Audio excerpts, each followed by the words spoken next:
અત્યારે આપણે બનાવવા જઈ રહ્યા છીએ મગ પુલાવ. તો જોઈ શકો છો તમે મગ પુલાવ કઈ રીતે બને છે. તો આજે તમને ફૂલ રેસીપી આપવાનો છો, તો વિડીયોમાં જોડાઈ રહો એન્ડ સુધી.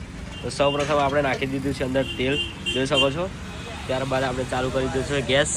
હવે એની અંદર નાખવાનું જે રહેશે હું તમને બતાવતો. તો હજુ સુધી ચેનલ પર નવા તો ચેનલને સબસ્ક્રાઈબ કરી દો, વિડીયો ગમે તો વિડીયોને લાઇક શેર એન્ડ કોમેન્ટ કરી દો. તો સ્વાગત છે તમારું આજે એક નવા બ્લોગમાં. તો ચાલો શરૂઆત કરીએ હવે મગ પુલાવ બનાવવાની. ટેસ્ટી મગ પુલાવ જોઈને જ તમને મોઢામાં પાણી આવી જશે એવું આજે સ્વાદિષ્ટ મગ પુલાવ બનાવવાનો છે. તો સૌપ્રથમ નાખીશું આપણે કેપ્સિકમ મરચાં. કેપ્સિકમ મરચાં એડ થઈ ગયા છે, જોઈ શકો છો તમે. કેપ્સિકમ મરચાં એડ થઈ ગયા છે. હવે ત્યારબાદ નાખીશું આપણે ડુંગળી, જોઈ શકો છો.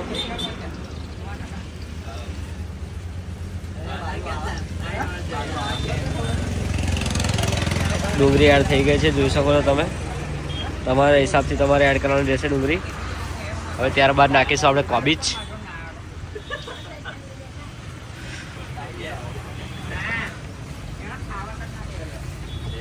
તો આપણે કોબીજ પણ એડ થઈ ગઈ છે. હવે ત્યારબાદ નાખીશું આપણે ટામેટા.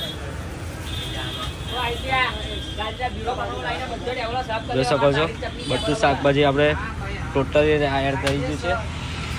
હવે એને પ્રોપર તરીકે મિક્સ કરી લેવાશું. ત્યાં સુધી એનો ગોલ્ડન કલર પ્રોપર શેકાઈ ના જાય ત્યાં સુધી આપણે એને ધીમા તાપીથી શેકાવા દઈશું. જોઈ શકો છો તમે પ્રોપર રીતે આપણે બધું શાકભાજી સાતળી લીધું છે. હવે તેની અંદર નાખીશું આપણે ચટણી. આપણી સ્પેશિયલ ચટણી છે આ. સ્વાદ અનુસાર તમારે એડ કરવાની રહેશે અંદર છે.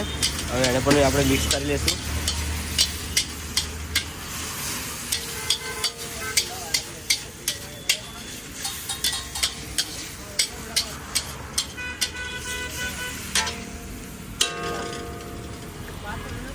જોઈ શકો છો ચટણી પણ આપણે શેકાઈ જાય છે. ત્યારબાદ નાખીશું હવે રાઈસ આપણે.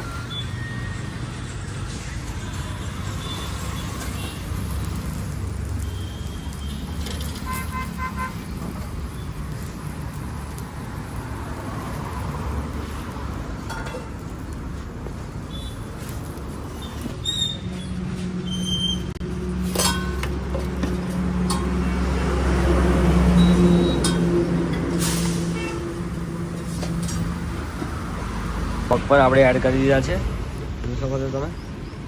ત્યારબાદ નાખીશું હવે આપણે સ્પેશિયલ મસાલો.